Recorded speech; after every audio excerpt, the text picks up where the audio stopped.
देखिए, ये सीजीआई की चिंता हो सकती है, लेकिन सरकार की क्या चिंता है? लगभग 20 लाख लोग हर साल प्रदूषण से हिंदुस्तान में मर रहे हैं। दिल्ली एक गैस चैम्बर के रूप में तब्दील हो गया है। 1000 के ऊपर AQI लेवल जा रहा है।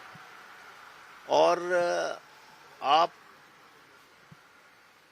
देश के संसद में, सर्वोच्च सदन में 1 मिनट भी बहस करने को तैयार नहीं है ऐसे मुद्दों पे। रुपए का लगातार मूल्य गिर रहा है। 200 लाख करोड़ रुपए हिंदुस्तान के ऊपर कर्जा हो गया है। चीन की घुसपैठ हो रही है। अमेरिका रोज अपमानित कर रहा है। टैरिफ 50% लगा रहा है। तो ये किसान को एक खाद की बोरी नहीं मिल रही है। तो ये सारे मुद्दे आपको बहस के नहीं लगते? देश की संसद में इसके बारे में कोई चर्चा और समाधान नहीं निकलना चाहिए।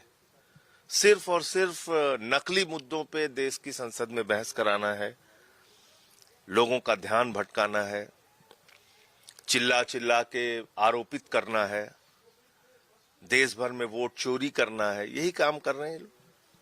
कल वोट चोरी पर एक बड़ी रैली हुई रामलीला मैदान में। उसमें कहा गया कि बीजेपी के डीएनए में ही है वोट चोरी। देखिए, वोट चोरी पर पूरे देश को जगाने का काम हम लोगों ने दिल्ली में किया और अरविंद केजरीवाल जी की कॉन्स्टिट्यूएंसी में 42,000 वोट काट दिए गए थे चुनाव शुरू होने से पहले ही, और 4,000 वोट से वो चुनाव हार गए। आप समझ सकते हैं कि वोट चोरी का कितना बड़ा प्रभाव एक चुनाव पे पड़ सकता है।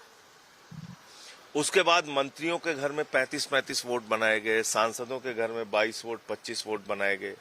तो कुल मिलाकर एक वोट चोरी का जो मुद्दा था, उसकी शुरुआत हम लोगों ने दिल्ली से किया था कि भाई इस तरह से देश में वोट चोरी हो रही है। दिल्ली उसका उदाहरण है। फिर हरियाणा में यही काम इन लोगों ने किया, महाराष्ट्र में किया, कर्नाटक में किया। कर्नाटक की गड़बड़ी बाद में निकल के आई। बिहार में किया। और अब पूरे देश के अंदर, बंगाल, यूपी सहित पूरे देश के अंदर ये वोट चोरी के जरिए चुनाव जीतना चाहते हैं। तो इस पर एक लंबे संघर्ष की तैयारी करनी होगी।